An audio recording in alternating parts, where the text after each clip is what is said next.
तंगेज कहानी Virginia hall की है। ये औरत एक जासूस थी। इसको दी लिंपिंग लेडी भी कहा जाता है, यानी एक ऐसी औरत जो लंगड़ा कर चलती थी। इसकी वजह यह थी कि वर्जीनिया की एक टांग लकड़ी की थी, लेकिन इसके बावजूद इस औरत से जर्मन फौज बहुत डरती थी। ये कहानी आपको हैरान कर देगी। वर्जीनिया 6 अप्रैल 1906 को अमेरिका में पैदा हुई थी। इसके माँ बाप काफी अमीर थे। वर्जीनिया ने काफी महंगे स्कूल्स में तालीम हासिल की। इसकी फैमिली के फार्म्स भी थे, जहां वर्जीनिया शूटिंग और घुड़सवारी वगैरह किया करती थी। इसने अपने बचपन में ही मुख्तलिफ जबानें भी सीख ली थी।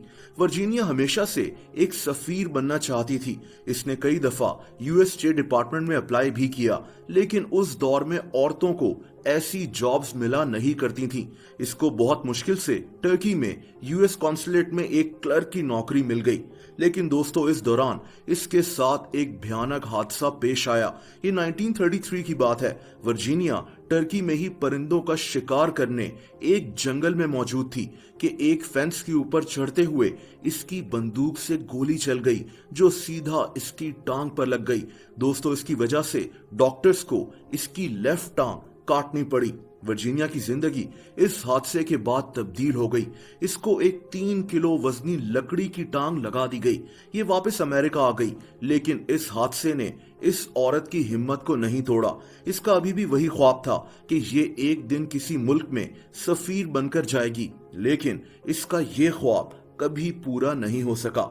इसने कई दफा यूएस फॉरेन सर्विस में अप्लाई किया, लेकिन यूएस फॉरेन सर्विस उस दौर में डिसेबल लोगों को नौकरी नहीं देता था। दोस्तों, वर्जीनिया की उम्मीद अब टूट चुकी थी। ये औरत दिलबर्दाश्ता होकर अमेरिका से फ्रांस चली गई।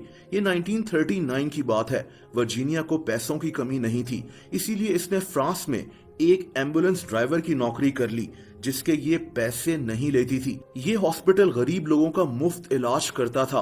हालांकि इसकी एक टांग लकड़ी की थी, लेकिन ये औरत कमाल महारत से एम्बुलेंस ड्राइव करती थी। और दोस्तों, यहीं से इसकी जिंदगी ने एक नया मोड़ ले लिया। यहाँ इसकी मुलाकात एक औरत से हुई जिसका नाम वेरा एटकिंस था। ये औरत बर्तानिया की इंटेलिजेंस सर्विस के लिए काम करती थी। इसका नाम SOE था, यानी ब्रिटिश स्पेशल ऑपरेशंस एग्जीक्यूटिव। इस औरत को वर्जीनिया की हिम्मत बहुत पसंद आई। इसने सोचा कि क्यों ना वर्जीनिया को बर्तानिया की तरफ से एक जासूस बनने की ऑफर की जाए। उस दौर में औरतों का जासूसी करना इतना आम नहीं था, और फिर वर्जीनिया एक टांग से माजूर थी, इसीलिए किसी को इस पर शक नहीं होना था कि ये एक जासूस है। वर्जीनिया कई जबानें भी बोल सकती थी। वर्जीनिया ने इसकी ये ऑफर कबूल कर ली। ये हमेशा कुछ ऐसा ही करना चाहती थी। दोस्तों, यहीं से इसकी ट्रेनिंग शुरू हो गई। 1941 में इसको फ्रांस के शहर लियोन में एक जर्नलिस्ट बनाकर भेज दिया गया, और वर्जीनिया ने कमाल महारत से यहाँ जासूसी करना शुरू कर दी। दोस्तों, ये वो दौर था जब दूसरी जंग अजीम यानी वर्ल्ड वॉर 2 चल रही थी।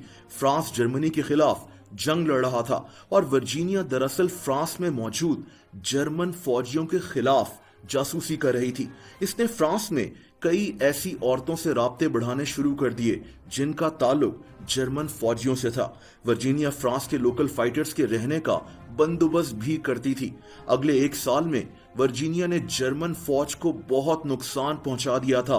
जर्मन्स को भी पता चल गया था कि एक औरत जो लंगड़ा कर चलती है वो दरअसल जासूस है। दोस्तों, 1942 में जर्मनी ने फ्रांस के कई इलाकों पर कब्जा कर लिया था, और जर्मन्स वर्जीनिया को भी ढूंढना शुरू हो गए। इन्होंने वर्जीनिया जैसे कई जासूसों को पकड़कर कत्ल भी कर दिया, लेकिन वर्जीनिया इनके हाथ नहीं आ रही थी। वर्जीनिया जानती थी कि इसके फ्रांस में छुपे रहना बहुत मुश्किल है, और फिर इसने एक प्लान बनाया। दोस्तों, इसने 80 किलोमीटर पैदल चलकर फ्रांस से स्पेन में घुसना था। आप सोचें कि एक औरत जिसकी एक टांग लकड़ी की है वो लंगड़ाते हुए 80 किलोमीटर तक चलेगी। इसके अलावा इसने बर्फ के ऊपर चलना था, क्योंकि उस दौर में शदीद बर्फबारी हो रही थी। वर्जीनिया ने इस दौरान एक हट में भी रुकना था। इसका इंतजाम बर्तानिया की इंटेलिजेंस एजेंसी ने करना था। ये औरत बड़ी हिम्मत कर स्पेन पहुंच गई। इसको स्पेन में गैर कानूनी तरीके से दाखिल होने पर 6 हफ्ते के लिए जेल भेज दिया गया, लेकिन ये जर्मन्स के हाथों मारे जाने से बेहतर था। दोस्तों, स्पेन में रहकर भी ये औरत फ्रांस वापस जाना चाहती थी और अपनी जासूसी फिर से शुरू करना चाहती थी। पहले तो बर्तानिया की इंटेलिजेंस एजेंसी ने इसको रोक दिया क्योंकि फ्रांस में जाना अब इसके लिए बहुत खतरनाक था, लेकिन 1944 में इसको फिर से फ्रांस वापस भेज दिया गया। अब वर्जीनिया ने अपना नाम और हुलिया भी काफी बदल लिया था। ये औरत पहचानी नहीं जाती थी। ये फ्रांस के गांव में रहना शुरू हो गई थी जहां ये जर्मन फौजियों को चीज बेचा करती थी। दूसरी जंग अजीम अभी तक चल रही थी। इस गांव में तैनात जर्मन फौजियों को इस पर थोड़ा सा भी शक नहीं हुआ। वर्जीनिया इन जर्मन फौजियों की सारी मूवमेंट्स नोट करती थी। दोस्तों, इसी की मदद से फ्रांस ने उस इलाके के कई गांवों का कंट्रोल अपने पास वापस ले लिया। 1945 में दूसरी जंग अजीम खत्म हो गई थी और वर्जीनिया वापस अपने घर आ गई थी, लेकिन इसकी अजीब कहानी ने दुनिया को हैरान कर दिया था।